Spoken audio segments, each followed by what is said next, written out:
독수리들은 아주 서열이 철저하거든요. 그래서 가장 어린 녀석들이 오로지 살기 위해서 고성에 오게 되거든요. 우리나라에 거의 월동하는 애들이 한 2,000마리 가까이 월동을 한다 그러는데 지금 경남이 1,000마리가 넘는다는 거죠. 거의 대부분이 자기 스스로가 먹이를 구할 수가 없어요. 지금 축사는 이 전부 다 대형화되면서 야생에서 죽는 동물들이 없다는 거예요.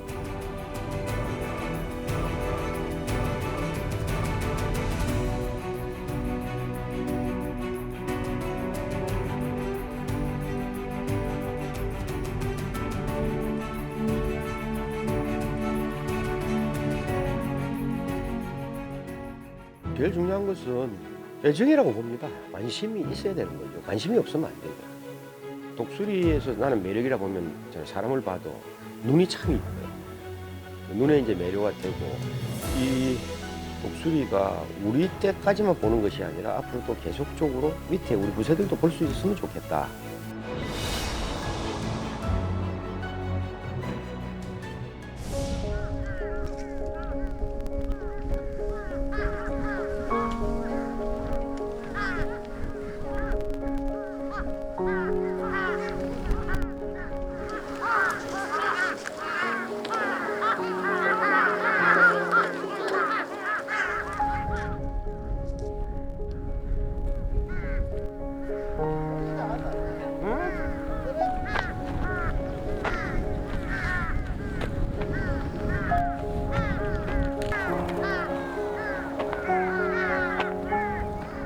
저는 한국조류보호협회 경남 고성군 지회장이고요. 그 다음에 독수리 자연학교를 운영하고 있는 김자, 덕자, 성자입니다.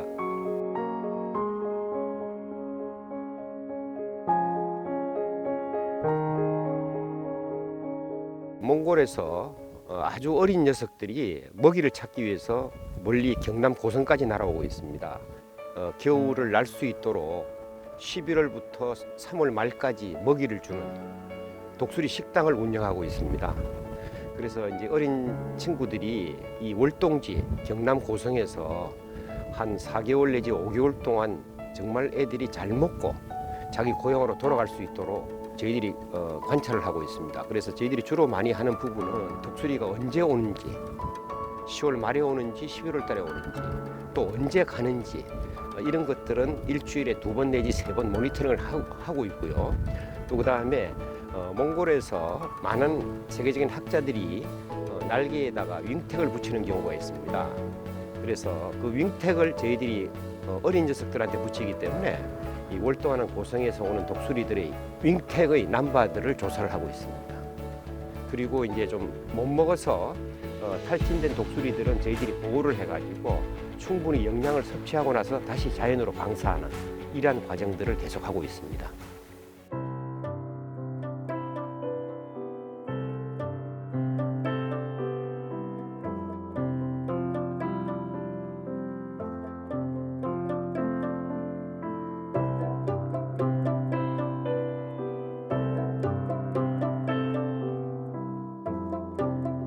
(97년) 저희들이 이제 경남 고성에서 환경교사 모임을 만들어서 그때는 이곳 마동호 쪽에도 기러기 종류들이 참 많이 왔습니다.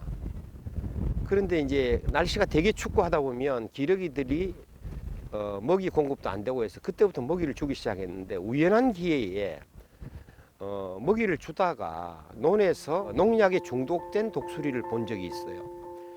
그때는 벽시에다가 농약을 해가지고 그러다 보니까 농약에 오염된 벽시를 먹은 오리들이 그것을 먹고 죽었거든요. 독수리는 죽은 사체만을 먹기 때문에 그 오리를 먹은 거예요. 그러다 보니까 얘들이 2차 중독이 돼서 가니까 입에 거품을 물고 눈물을 흘리는, 그래서 그때부터 먹이를 우리 아이들하고 같이 먹이를 조금씩 주게 된 것이 하나의 계기가 됐죠. 사람들이 뿌려놓은 농약에 중독돼 죽는 등 피해가 잇따르고 있습니다. 독수리 뱃속에서는 야생 조류를 먹은 흔적이 나와 농약 중독으로 추정됩니다. 농약 묻은 벽실을 먹고 야생 조류들이 죽게 되는데 다시 독수리들이 이 사체들을 먹고 2차 중독 피해를 일으키는 겁니다.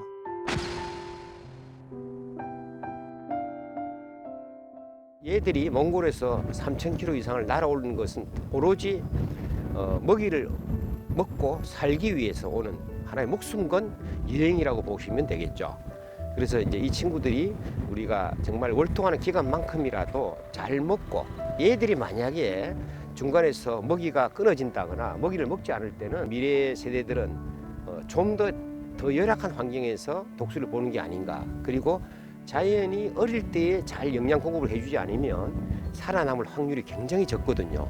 그러다 보니까 이제 최소한 우리가 볼 수 있는 개체 수는 유지를 하는 것이 저희들이 목적이라고 보면 되시겠습니다.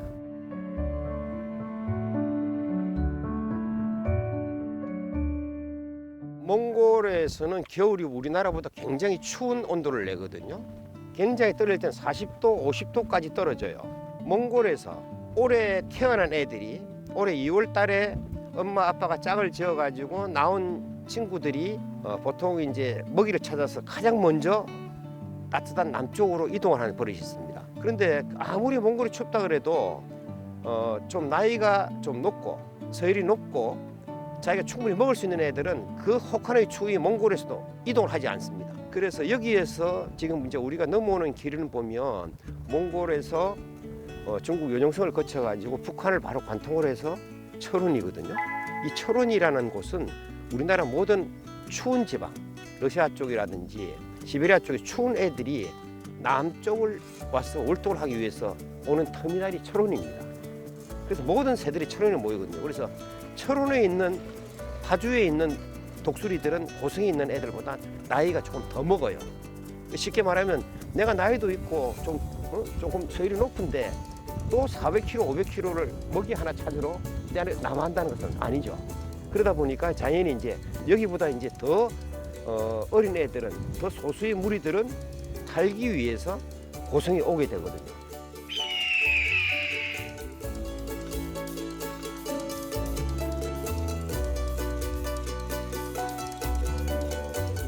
사람도 마찬가지지만은 어떤 동물을 하나 보호한다는 게 그냥 밥만 줘서 되는 건 아니구나. 우리 아이들처럼 잠자리도 봐줘야 되고 또 얘가 아픈지 안 아픈지 이제 이런 것들을 하다 보니까 너무 한 곳에 많이 밀집을 하게 되면 만약에 얘들이 질병이 왔을 때 한꺼번에 좀 이것은 사실 천연기념물이고 세계 보호종인데 집단화돼 가지고 폐사할 수 있거든요. 그래서 2012년부터 이제 우리 분점을 한번 내보자. 김해 화포천 습지센터나 우포에도 분점을 주고 거제도 분점을 냈었고 그 다음에 산청에도 냈었고 지금 남아 있는 게 지금 이제 거제하고 통영에서는 밥을 잘 주고 있습니다. 그리고 김해 화포 습지센터는 한 300마리까지 고정적으로 오는 자기들이 무리를 이루는 그래서 아주 분점들이 잘 되고 있다는 것을 말씀을 드릴 수 있겠습니다. 독수리 식당이라는 건 정확히 어떤 건지. 독수리 식당은 벌처 레스토랑이라 외국에는 그렇게 이야기를 해요. 똑같이 먹이를 주는 시간대도 같아야 되고 다른 시간에도 저하고 접으신 적은 없으세요? 오후에는 안 먹어요. 그러면 오전 딱 몇 시? 오전 10시 반에서 11시 사이. 애들은 숫자가 많을 때는 먹이를 좀 더 증가하고 또 숫자가 적어지는 3월부터는 먹이를 줄여주는 그 다음에 애들이 이동이 제일 많을 때 그러니까 처음에 10월 초가 됐든 10월 중순이 됐든 한국으로 돌아왔을 때 제일 많이 먹어야 돼요. 그때는 굶어서 배고픔을 이기기 위해서 왔기 때문에. 그 다음에 이제 제일 많이 모이는 1월 달. 그 다음에 이제 마지막에 짝을 짓기 위해서 갈 때 그때는 좀 제일 많이 먹이는 편이에요.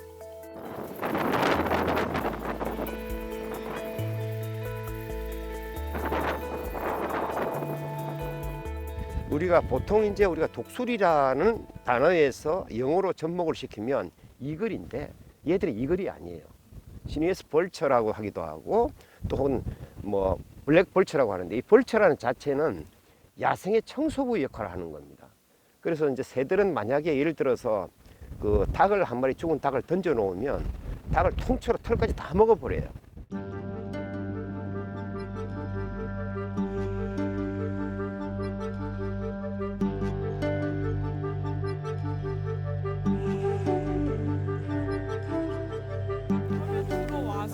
우리나라에 와서는 먹는 활동만 하는 건가요? 그렇죠. 얘들이 자기들은 먹고 살기 위해서 왔기 때문에 먹이 활동만 하면 되는 거죠. 좋은 질문이십니다만은 왜 야생의 애들한테 먹이를 주느냐 하는데 고성에 오는 독수리들, 우리 겨울에 월동하는 독수리들은 거의 대부분이 자기 스스로가 먹이를 구할 수가 없어요. 왜냐하면 예전에는 뭐 늑대도 있었고 다른 상위 동물들이 있어가지고 그런 동물들이 먹고 나면 뼈까지 다 안 먹거든요. 이제 부스러기 잔챙이들이 나오는데 이런 것들을 이제 먹이 서열이기 때문에 자기들이 먹을 수 있는 것만큼만 먹는 거예요. 그런데 지금 사실 이제 우리나라도 지금 축산이 전부 다 대형화되면서 전부 다 건물 안에 과도 키우거든요. 그러다 보니까 야생에서 죽는 동물들이 없다는 거예요. 그러다 보니까 자연히 이 독수리들이 먹이가 부족하다는 거죠. 그래서 이 친구들이 이제는 먹이를 찾아서 남하를 하기 시작했고, 그 중국에 갔다가도 중국도 지금 자꾸 이제 열악해지니까 또 다시 넘어오는 것이 북한. 그 다음에 다시 이제 남쪽으로 내려와서 있는. 그래서 심지어 바닷가 쪽으로 가는 거제와 통영에 있는 독수리들은 정말 생선 공장에서 나온 죽은 물고기까지 먹는 이러한 현실입니다.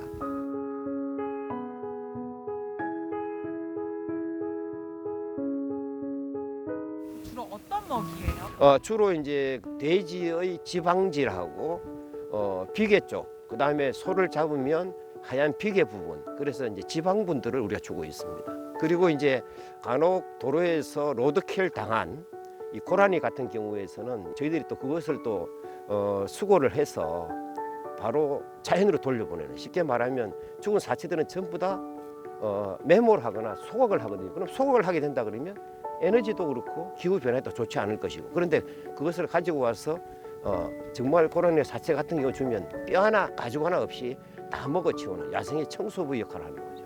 우리 환경적으로 볼 때는 굉장히 소중한 부분이라고 생각합니다. 주는 양이 어느 정도 돼요? 일주일에 지금 이제 제일 많을 때는 일주일에 한 1.2톤, 1,200kg. 보통 일주일에 그냥 1,000kg를 1톤을 주는 거로 지금 보통 하고 있습니다. 그게 몇 마리 정도가 먹는 거라고 그러죠? 독수리들은 우리가 조사해 본 바로는 한 마리가 일주일을 버틸 수 있는 양이 한 1kg 정도면 된다고 봐요.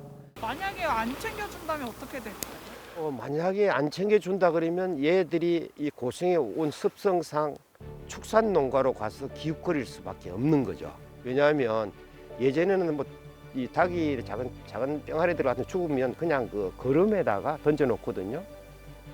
이제 거기에 뒤질 수밖에 없는.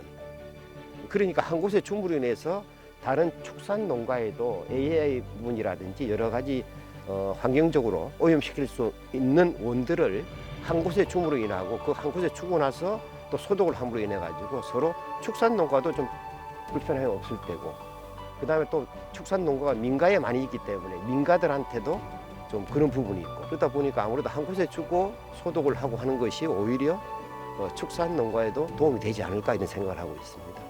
혹시 밥을 안 줘서 실제로 그런 피해 사례가 있었던 적도 있어요? 그렇죠. 축산 농가에 특히 양계장 가서 구제역이나 이랬을 때에 매몰하지 못하고 작은 애들이 죽었을 때에 거기에 기웃거리고 그걸 뜯어먹는 장면들이 방송에 많이 나온 걸로 제가 알고 있습니다.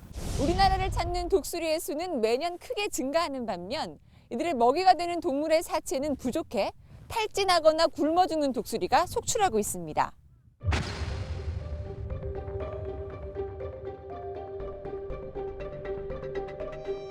먹이를 조달하는 게 쉽지 않을 것 같은데 어떻게 조달을 하시나요? 고성군청에 이제 도로 정비 사업소에서 도로 정비를 나갔다 그런 죽은 것들을 실어오는 경우도 있고요. 또 저희들이 수거를 해오는 것도 있고. 그래서 지금 이제 우리가 예를 든다면 이렇거든요. 가장 그 우포에도 걱정을 많이 하고 있는 부분이 바로 뉴트리아입니다. 뉴트리아는 사람들이 뭐 가죽을 위해서 수입을 했는데 이 가죽 소모가 없으니까 이 친구들을 그냥 야생에 버리다 보니까 이 우포 같은 경우에도 보면 뭐 제방들이 많거든요. 그 뉴트리아 이런 애들이 보면 주로 제방을 파요. 그 한 마리 포획을 하고 하는데 돈 10,000원, 20,000원씩 주는 걸 알고 있거든요. 그리고 나서 또 그거를 외래종이다 그래가지고 다 소각시키는 것을 본 적이 있는데, 이런 것들을 우리가 냉동을 시켜서 겨울에 야생으로 돌려보내는 것도 하나의 방안이 아닐까 이런 생각을 해봅니다. 선생님 그러면은요 그 먹이 주는 활동 말고 다른 거 먹이 말고도 얘들이 언제 오느냐 날짜를 기록해 놓죠. 그리고 나서 또 언제 가느냐 이런 것이 굉장히 중요한 데이터거든요. 그 다음에 또 하는 것이 뭐냐 하면 윤택이 몇 마리냐. 아, 쟤는 3년 됐네. 얘 새로운 애들이다. 이것을 이제 모니터링을 계속 하죠. 그리고 이제 좀 못 먹어서 탈진된 독수리들은 저희들이 보호를 해가지고 충분히 영양을 섭취하고 나서 다시 자연으로 방사하는 이러한 과정들을 계속하고 있습니다.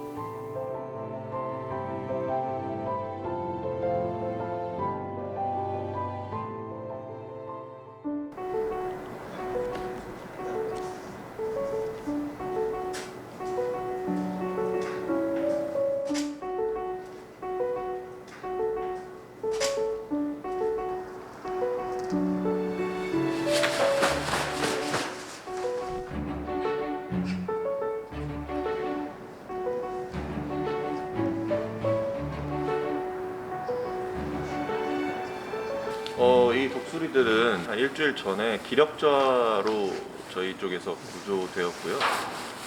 기력저하이기 때문에 각종 원인을 찾기 위해서 혈액 검사나 신체 검사, 그리고 방사선 검사를 통해서 다른 원인을 배제하였고 영양실조가 구조 원인인 것으로 파악했습니다. 그래서 그에 맞는 가온 처치나 수액 처치, 그리고 영양 공급을 실시해서 지금은 되게 상태가 괜찮아진 상태입니다. 야생보호센터에 독수리들이 좀 많이 들어오나요? 작년 기준으로 했을 때 저희가 조류는 한 70% 정도고 포유류는 한 30% 정도 구성으로 들어오고 있고요. 그중에 천연기념물하고 멸종위기종 같은 경우는 20% 정도를 차지하고 있습니다. 독수리 같은 경우는 한 3% 정도로 확인되고 있습니다. 대부분의 이제 독수리 환자들이 영양실조로 들어오는 상태고 다른 외상이나 다른 원인에 의해서 들어오는 경우는 상대적으로 적은 편입니다.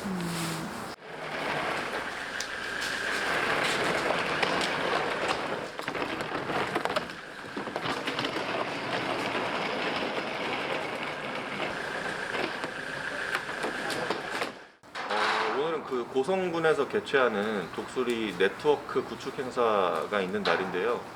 그 독수리 보호하고 그리고 이동 경로 파악을 목적으로 저희 고성군 쪽에서 GPS 윙택을 달아가지고 장생하는 날입니다.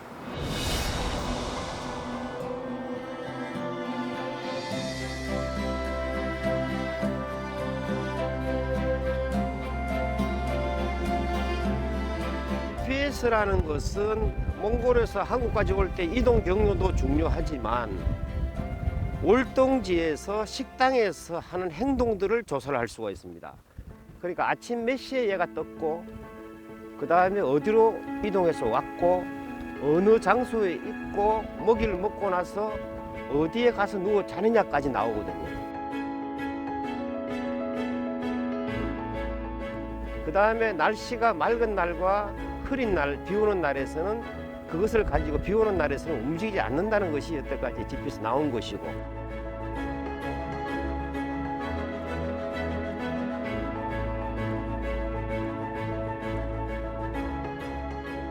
하루 24시간에 했는데 이제는 1시간당 끊을 수가 있어요.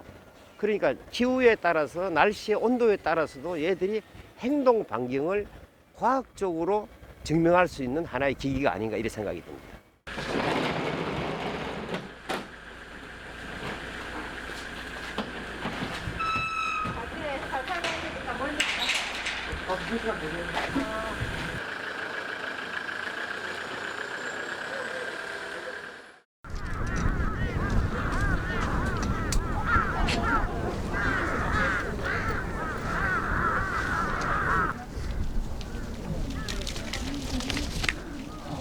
근데 지금 저희들이 가져 있는 부분을 다시 한번 자원 저기 멋있어. 얘네들 몽골에서 데리고 왔는 거.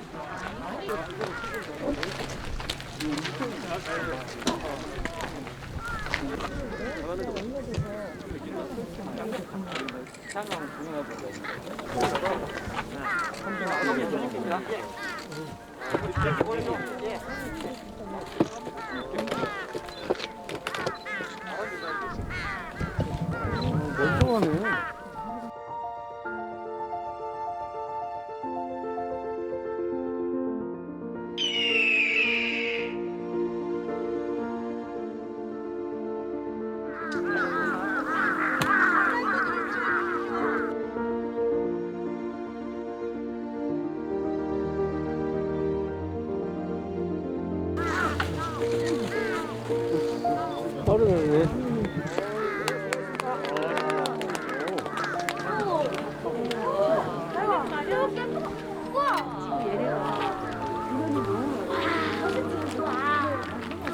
이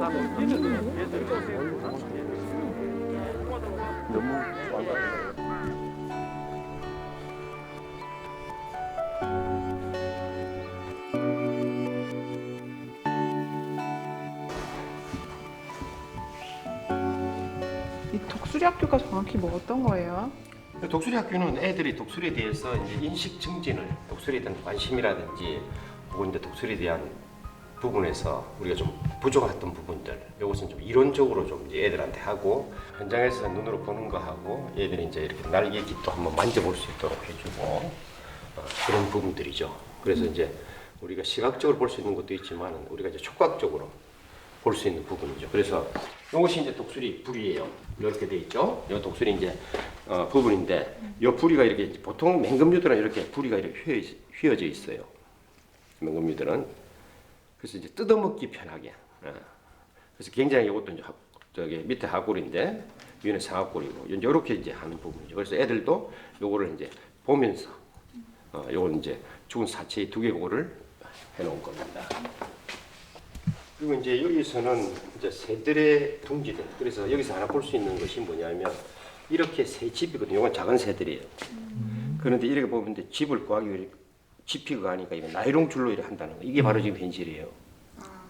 나이롱 줄이잖아요. 그러니까 그만큼 우리가 얘들이 번식을 하기 위해서 집을 짓는데도 이렇게 우리 인간들이 버린 나이롱 줄도 있다는 거죠. 여기도 마찬가지예요. 여기도 보니까 전부 다 지금 나이롱 줄이잖아요. 그렇죠?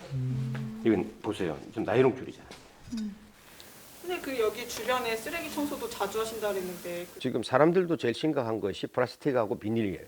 얘들도 마찬가지로 해서 예를 들어서 우리가 먹이를 포장하고 있는 비닐 같은 거나 이런 것들이 독수리들이 먹었을 때에 장기 이상이 올 수 있겠죠. 그건 사람하고 똑같은 겁니다.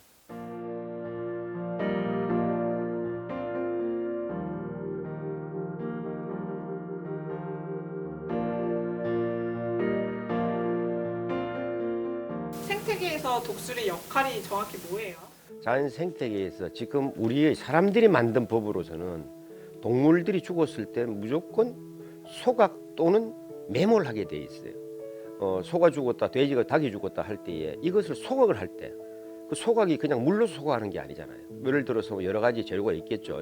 그렇지만 거기에서 죽은 사체가 뿜어내는 연기 자체가 결국 환경을 오염시키는 이런 부분들이죠. 독수리가 보면 정말 깨끗하게 먹어 치우면서 그것을 배설함으로 인해서 또 땅에 더 기억해 줄 수가 있겠죠. 그러니까 결국 자연의 고리에서 같이 돌아가는 거죠. 앞으로 목표가 있다면 어떻게? 10년 전의 데이터와 지금 현재의 데이터라는 것이 거의 되어 있질 않습니다. 이런 부분들을 좀 더 확실하게 좀 해야 된다. 좀 더 이것을 학문화시키고 과학화시킨다 그러면 기꺼이 뭐 자료 같은 것을 서로 공유를 하고 있고 그래야 되지만 종 보존이 되는 거다 하는 생각이죠. 독수리가 우리 때까지만 보는 것이 아니라 앞으로도 계속적으로 밑에 우리 후세들도 볼 수 있었으면 좋겠다. 어떤 하나의 감동을 줄 수 있는 그런 것이 이제 우리 같이 간직하는 것이 좋으리라 생각을 합니다.